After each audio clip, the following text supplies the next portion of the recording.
Hey everyone.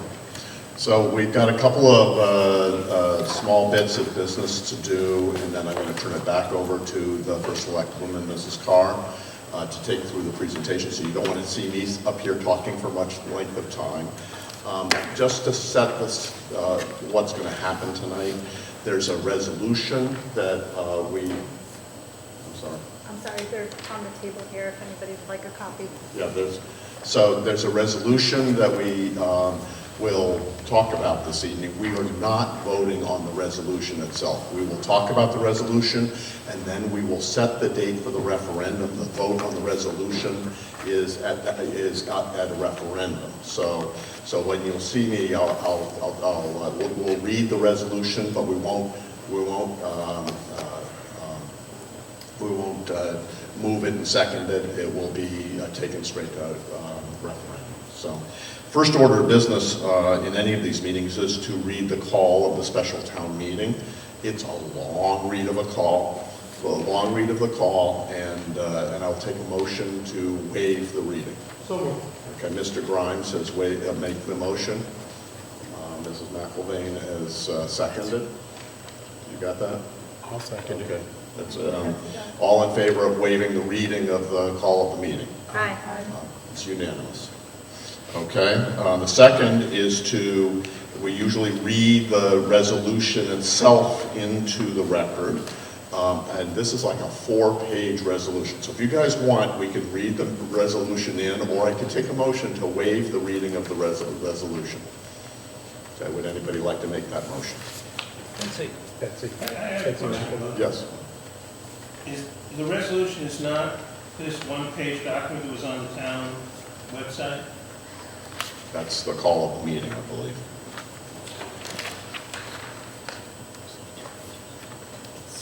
Can I get a copy of the resolution then? It's right up here in front. That's a copy of the call. That's a copy. Do we have a copy of the resolution itself? I brought a copy of the resolution. Here you are. Curious about something. Thank you, Mr. Lasso.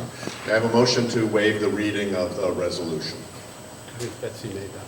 Did somebody make Betsy McElvain makes that motion? Do I have a second? I'll second. Okay, Mr. Dunn seconds it. All in favor of waiving the reading of the resolution? Aye. Aye. Any opposed? Passes unanimously. All right, so now, what we'll do is do a presentation. I will turn the floor back over to Mrs. Carr, who will actually walk through the capital projects.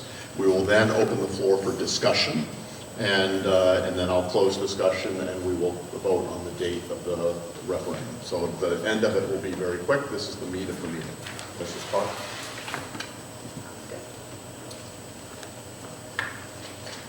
Thank you, Bob.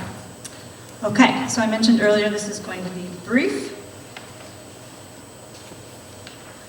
The primary purpose of this meeting is what you see as the last bullet with the star, and that is essentially to vote on the date of the referendum for the capital projects.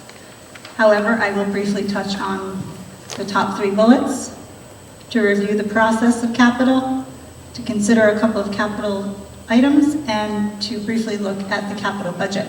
I'd like to just remind everybody that at 7:30 there will be a public hearing of the Board of Finance, and they'll be getting into more detail on the capital budget itself. So the process, it's quite comprehensive, and it starts very early on. I thought it was a fabulous idea that in 2021 the Board of Selectmen had established the Hoc Capital Committee, and they do tremendous work. Their charge is to review the capital submissions, and in this case for this upcoming budget year, 23 to 24. They consist of members of the Board of Finance, the Board of Ed, the Board of Selectmen. And in 2021, I was added as their representative to the committee. This year we met December through January. All of the capital project requests, regardless of their funding source, were reviewed item by item. There were hundreds of pages of supporting documentation for each of those capital projects. Each department was met with that proposed capital projects to better understand their requests. And discussions were held for countless hours, it seemed, on the merits of each and every project. By the 14th, I, as the first selectwoman, made the initial decisions on the capital budget and presented to the Board of Selectmen. By the 24th of February, the Board of Selectmen reviewed and made some changes. By the 2nd of March, the Board of Selectmen presented to the Board of Finance. And then by the 17th of March, the Board of Finance had held additional meetings with all departments. They reviewed the budget, the capital budget, and they made changes based on the town's overall long-term needs.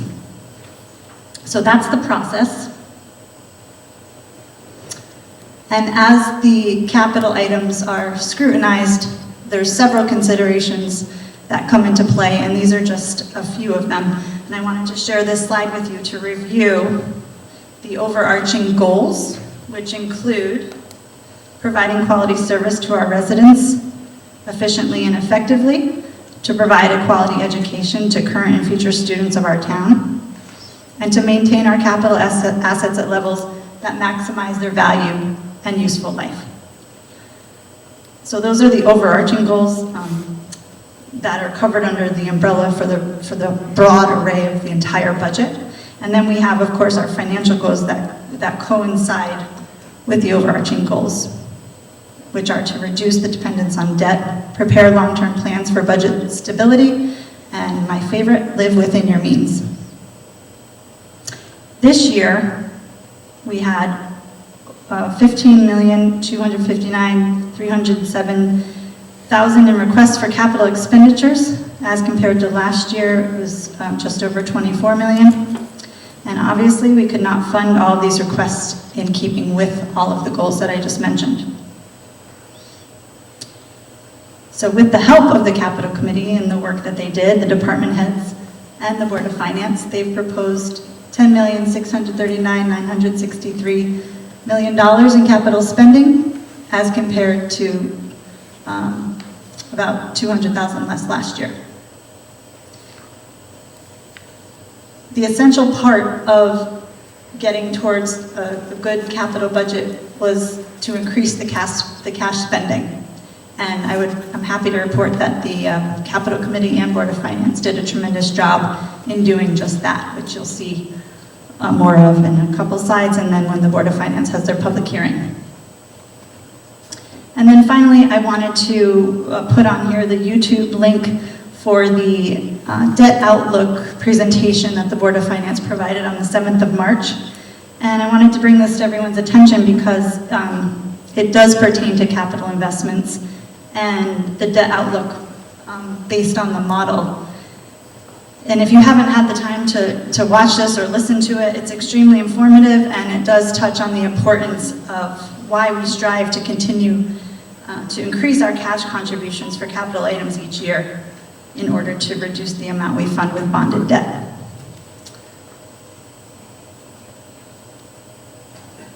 So here's a very broad overview of the projects that are up to move forward for capital this year. And on the left-hand side, they're broken down by overarching categories. And then you'll see the funding source along the top and totals on the bottom. But specifically by category, the items are proposed in the capital expenses for the 23-24 fiscal year are in the call to the meeting for tonight, and they're broken down in category by infotech, which includes Microsoft Office updates and conference room upgrades, public safety equipment to include 2 police vehicles, cardiac monitors, IT equipment, imaging cameras, a bathroom remodel for the Brookfield Volunteer Fire Company, vehicle work for Candlewood Volunteer Fire Company, and a vehicle replacement for our fire marshal.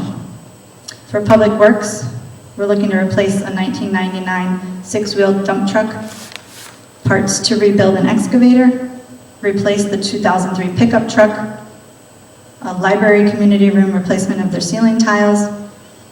The old town hall is in need of exterior painting and wood repairs, painting the town garage, and providing a generator for the senior center.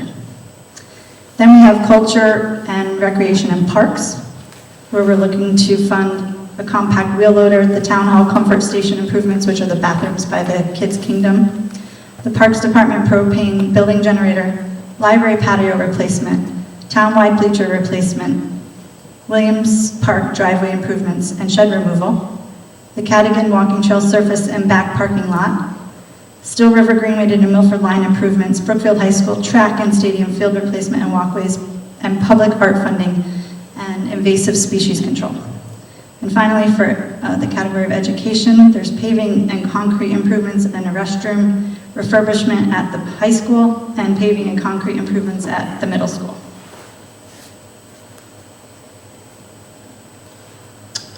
And back to the main reason why we're here, to set the date for the capital projects referendum. This is the section of the charter that calls for this requirement, and the proposed date for the capital budget referendum will be May 16th, 2023, from 6 a.m. to 8 p.m. I'm going to offer an opportunity for any questions, comments, discussion before I turn it back over. Other way around. I'll be turning it back over to Bob, and it will be an opportunity for questions, comments, discussion.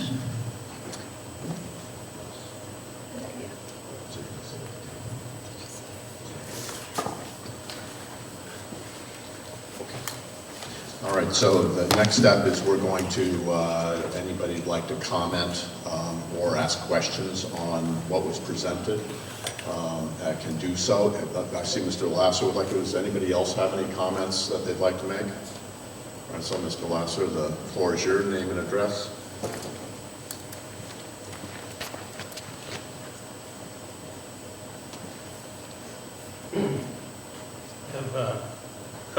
Howard Lasser, 116 Tower Road. First, I just want to clarify. Can you go back one slide? Sure. Something, or the next one, I'm sorry. This one. No, that one. This resolution does not cover that column that says cash. That's correct. I think that should be clear to everybody. Yeah. What I'm curious about, I guess, is the document shows the $1 million that we're proposing to borrow is for the track. But the the resolution that's here essentially says that $1 million is for any one of these projects. So, you know, I guess I'm going back to my history where the bond resolution would specifically say what the money was for. Whereas in this case, we're not dedicating that $1 million to the track. So does the track really cost $2.3 million, or is it something else? So first of all, let me turn it over to our town attorney to talk a little bit about the formation of the bond resolution in its first place. So, I know this has been a discussion through the day. Yeah, very quickly. So bond counsel has reviewed the resolution and has helped draft it, is my understanding. So considering bond counsel has looked at it and think there's not an issue with it, then I don't believe that what you have brought up is they an may issue. not have an issue with it. What my issue is, are we spending the $1 million on the track? Or is it potentially going to be used for any other things? So on the town website, the Board of Finance's budget, as it stands today, indicates that the line item for the $1 million bond is for the track and field at the high school. Okay. All right, well, we'll accept that, I guess. The other question I have is, it says that if we don't have enough money to do this stuff, you guys get together and figure out how to pay for it. If it's more than the allocation of the $8 million, you have to go back to a town meeting. Is that correct? Back to the town.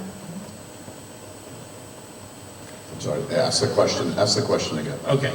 If, in fact, it's not enough money to do the projects we've listed here, and we still want to do the projects, You'd have to come back to the you have town. to come back to a town meeting. That's correct.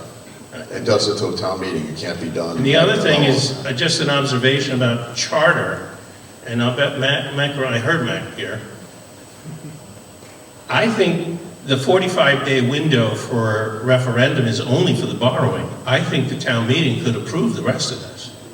It will be approved at the town So we're only setting a date for the vote on the $1 million, On the date for the vote. for the $1 million. No, that's not what the referendum. That's not what the resolution says. That's not what the What I'm resolution saying says. is, I think the charter says if you have a borrowing in excess of $1 million, you have to go to referendum and you have to have a 45-day waiting period for that. The rest of this, if we're not bonding for it, if we're using other revenue sources, I don't believe that has to go to a referendum. I don't know if it has to go to referendum, but I know if it wasn't $1 million, it was $1 less, we wouldn't have to have this vote tonight. No, I know that. So, Yeah, you're saying the same thing. so what I'm saying is, why go to a referendum for the $8 million? Why don't we do that through a town meeting and get it over with? You're saying that the expenses involved that are not bond-related Right. Could actually just be in the normal approval Normal approval of a town meeting. of the town meeting or I mean, at the budget. Let Approving the me budget. clarify, and quite frankly, I'm very happy with this presentation and everything. And it's the first time in 10 years that I would support the bonding. Yes. I just, If we didn't have any capital borrowing at all, any bonding at all, yeah, we don't the just town be in could the budget. simply have a one budget line. Right. It's because it's really almost operating budget, though we still choose to separate it out, Yeah. so people know what I we're just, doing. Layers of bureaucracy. Thank you, Mr. Lasser. Is there anybody else who has a comment or a question? All right, with that, I will I'll close the discussion period. So the next order of business is that we need a motion to set the date of Tuesday, May 16th, 2023, from 6 a.m. to 8 p.m. As the date and the time for the capital projects referendum to vote on the resolution as presented tonight. Can I have a motion for that? Mrs. Carolyn? Can I have a second? Brianna Rocca? You get that okay? All right. Thank you. All right, so we have a motion and a second. All in favor of approving the motion? Oh, I'm sorry, before I do that. Is everybody okay doing a hand vote? Yeah. All right. Anybody opposed? All right, we're going to do a hand vote. Please make your ticket. I'm just going to do this officially, so I know that you voted. I'm going to do a count. So we actually do a count, and I want to be able to count the tickets. We got to wait for Dan to get it out of his pocket. All in favor of approving the motion to set the date and time for the, raise your hand and leave your hand up. 1, 2, 3, 4, 5, 6, 7, 8, 9, 10, 11, 12, 13, 14, 15, 16, 17, 18, 19, 20, 21, 22, 23, 24, 25, 26, 27. 4. Any against? That's an against? No. That's a 4. 28, 4, just a little delayed. Anybody against? All right, and 0 against. So we have passed the motion to set the time and the date, and there being no further business for this town meeting, the town meeting is adjourned. Thank you. Look, the next order of business is the public hearing for the Board of Finance. We're going to do a little shuffling because the Board of Finance is going to take the front table. So everybody make yourself at home.